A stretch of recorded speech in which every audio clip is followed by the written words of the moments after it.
Halo teman-teman, kembali lagi di channel YouTube saya.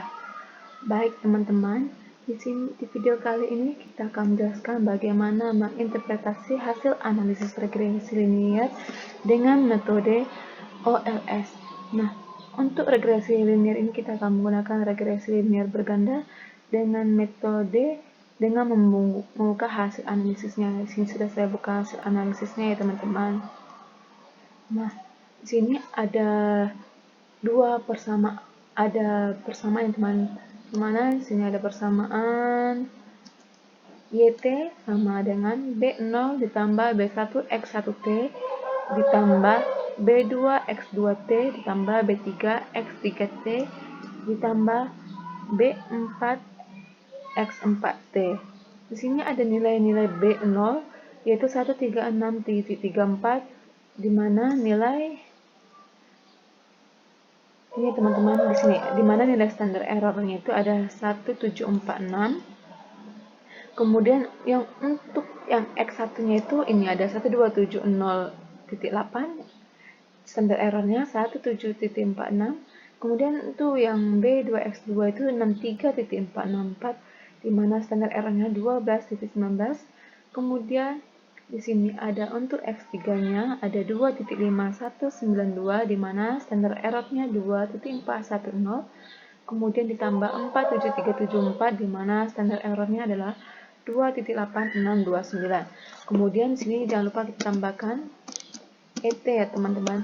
Nah, ET ini dia berfungsi sebagai simbol bahwa persamaan yang kita buat itu dia untuk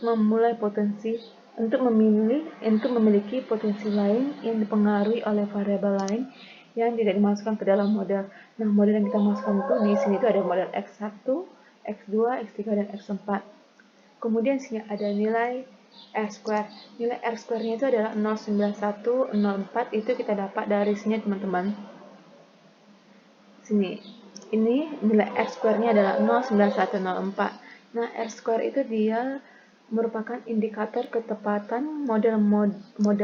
Maksudnya itu kita gunakan seberapa tepat model yang kita gunakan untuk menjelaskan hubungan antara variabel-variabel independen dan dependennya. Nah, untuk R-square-nya itu ada nilai 0,9104. Model yang kita gunakan dalam model R-square ini model yang kita gunakan itu dapat menjelaskan hubungan antar variabel independen terhadap variabel dependen sebesar 91,04%. Nah, sisanya dari model yang kita gunakan tersebut itu dipengaruhi oleh variabel lain, tetapi yang variabelnya itu yang tidak kita masukkan dalam model tersebut. Oleh karena itu, setiap persamaan atau model analisisnya selalu diakhiri dengan huruf ET, di mana tadi saya sudah jelaskan kalau ET itu dia berfungsi untuk menjelaskan simbol persamaan yang kita buat untuk memiliki potensi lain ya teman-teman. Selanjutnya itu kita menyajikan hasil analisisnya itu dalam bentuk tabel, di mana ada variabel name. Di sini ada nilai konstanta, luas lahan, jumlah bibit, jumlah pupuk, jumlah tenaga kerja, R-square, dan F itu. Kolom pertamanya itu adalah variabel name, berisikan nama-nama ya teman-teman, nama-nama variabel yang telah kita analisis. Yang perlu kita ingat itu pada kolom ini itu hanya berisi variabel-variabel independen saja, seperti konstanta, luas lahan, jumlah bibit, jumlah pupuk, jumlah tenaga kerja, R-square, dan selanjutnya ada coefficient.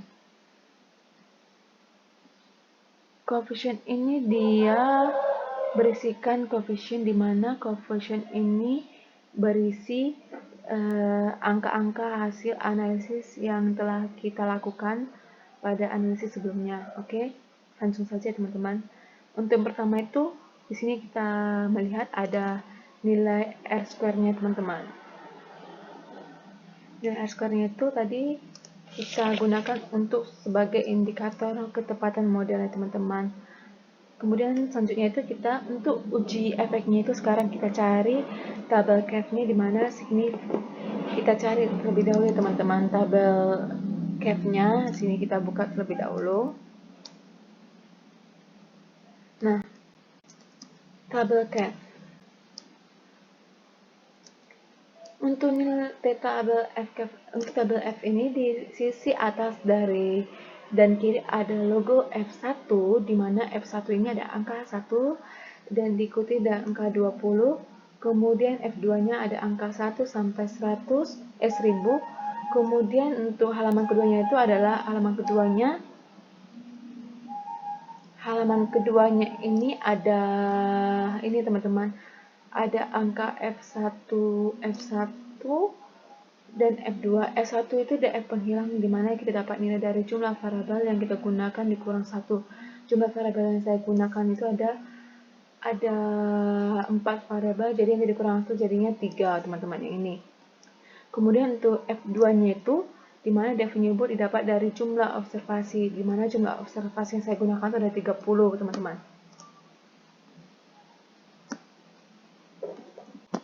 Oh iya teman-teman, nah untuk uji efeknya itu sekarang kita cari tabel cap-nya dulu ya teman-teman. Di sini tabel cap-nya sudah ada teman-teman. Oke, depan ini sudah ada tabel cap di mana ada F1, logo F1 dan logo F2. Logo F1 ini diikuti dari yang angka 1 sampai 20, sedangkan F2-nya diikuti dari 1 angka 1 sampai 1000. Sedangkan untuk di halaman 2 itu semikan 5% itu dimulai dari V1 diikuti dari yang teman-teman, yang diikuti dari 25 sampai 200, sedangkan V2-nya dari angka 1 sampai 1000. Apa itu nilai V1 dan nilai V2? Nilai V1 itu dia adalah DF pembilang, di mana DF pembilang tersebut kita dapat dari nilai jumlah variabel yang independen yang kita gunakan dikurang dengan 1. Jadi di sini nilai independen yang saya gunakan ada 4, berarti 4 dikurang 1 adalah 3. Sedangkan untuk V2-nya ini kita dapat dari jumlah observasi dikurang variabel independen. Jadi jumlah observasi yang kita gunakan adalah 30 dikurang 4 jadinya 26. Jumlah variabel yang kita gunakan ada 26 teman-teman. 2, 3. Itu berarti untuk nilai F hitungnya adalah 2,98. Di sini F tabelnya F tabel 5%-nya sudah saya tulis menjadi 2,98. Kemudian untuk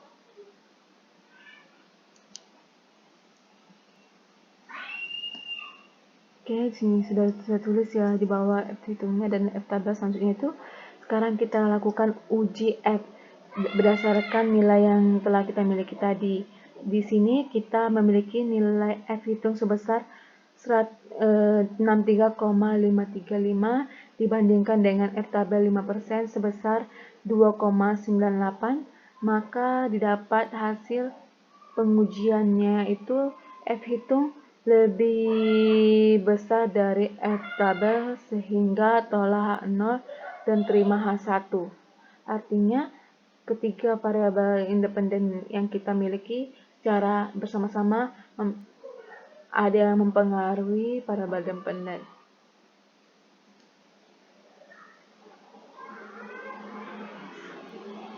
Sebagai contohnya, kita ambil di mana luasan 1-1,270,8 dibagi 746.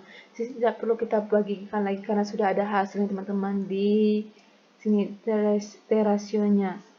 Sekarang kita cari nilai tabelnya. Ini sudah saya dapat itu 5% sama dengan 2,60. Kita cari data tabelnya.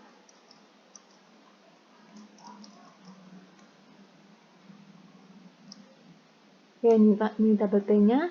Sekarang kita sepakat untuk melakukan uji dua arah, yaitu t-test. T-test itu dengan signifikansi level 5%. DF-nya berapa? DF-nya N-K, N-1, 30 dikurang 4 dikurang 1 jadinya 25. Oke, kita cari di sini kolom 25 baris dari kolom 2 ya. Didapat nilai tabel didapat 2, ini didapat nilainya 2,060. Di sini kita tulis 2,660 ini teman-teman. sekarang itu kita bandingkan nilai terhitung dari variabel luas lahan dengan T-tabel 5%.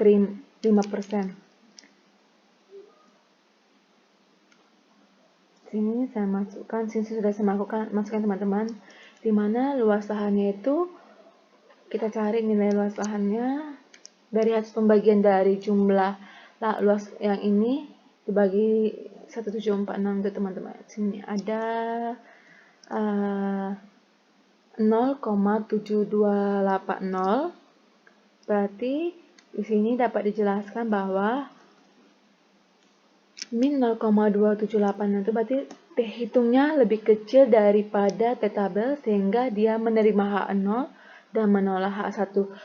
Artinya itu dia variabel luas lahannya tidak berpengaruh terhadap jumlah produksi cabenya. Di sini ada nilai koefisiennya itu min 127 0,8. Kemudian sini kita tulis jumlah bibit. Sini kita bandingkan teman. Jumlah bibitnya itu dimana nilai hasilnya tadi itu 5,206. Itu berarti dia variabelnya jumlah bibit ini lebih besar dari berarti variabel jumlah bibitnya itu berpengaruh terhadap jumlah produksi. Kenapa dikatakan demikian? Karena terhitungnya itu lebih besar daripada T-tabel sehingga dia menolak H0 dan menerima H1. Kemudian ada selanjutnya itu misalnya yang itu teman-teman, kalau misalnya artinya misalnya itu kalau petaninya itu dia menambah jumlah bibitnya itu menambah 1 kg, maka potensinya itu akan sebesar 63.464 kg. Kemudian sini ada jumlah pupuk, di mana jumlah pupuknya itu ada nilai 1,045, berarti T-hitungnya lebih kecil daripada T-tabel sehingga dia itu menerima H0 dan menolak H1. Jadi artinya itu dia variabel tenaga kerja tersebut tidak mempengaruhi jumlah produksi dan berarti dia menerima H0 dan menolak H1. Di sini ada nilai potensinya sebesar 2.592 kg. Berarti potensinya itu tetap ya teman-teman, maupun nanti dia menambah jumlah pupuknya itu tetap saja hasilnya 25192 karena itu T-hitungnya lebih kecil. Kemudian ini adalah jumlah tenaga kerja. Jumlah tenaga kerjanya itu hasilnya 1655. Berarti dia itu T-hitungnya lebih kecil daripada T-tabel sehingga dia menerima H0 dan menolak H1, di mana variabel jumlah tenaga kerja ini dia tidak berpengaruh terhadap jumlah produksi cabai. Berarti di sini nilai potensinya tetap 1655 kg. Nah, hasil analisis selanjutnya itu kita harus menjelaskan seberapa berpengaruh variabel independen terhadap dependennya. Nilai yang kita gunakan adalah nilai koefisien regresi atau nilai yang tidak kita buat dalam kurung. Untuk nilai variabel luas lahannya itu sebesar 1270,8. Artinya variabel luas lahan tersebut tidak berpengaruh terhadap jumlah produksi cabai. Jadi jika petani mau menambahkan satu hektar luas lahan itu, maka dia sama saja dia tidak akan berpengaruh juga teman-teman. Jadi sini kita teman-teman kita tulis agar dapat lebih mudah dibaca, di mana sini ada luas lahan, jumlah bibit, jumlah pupuk, dan jumlah tenaga kerja. Di sini luas lahannya itu tidak berpengaruh ya teman-teman dengan jumlah produksi cabai karena nilai T-hitungnya itu lebih kecil daripada T-tabel. Sedangkan untuk jumlah bibitnya itu dari hasil uji T-nya itu T-hitung yang kita dapat itu diketahui bahwa T-hitungnya lebih besar dari T-tabel, maka dia itu sangat berpengaruh terhadap jumlah produksi cabai. Sedangkan untuk jumlah pupuk dan tenaga kerja itu dia tidak mempengaruhi jumlah produksi cabai. Kenapa dibilang seperti itu? Karena dia T-hitungnya lebih kecil daripada T-tabel. Nah, teman-teman, demikian hasil penjelasan interpretasi yang saya jelaskan. Kalau ada kesalahan dalam penjelasan atau kata-kata saya mungkin terlalu cepat, saya mohon maaf. Terima kasih teman-teman. Sampai jumpa. Semoga Tuhan selalu memberkati kita semua. Sampai jumpa.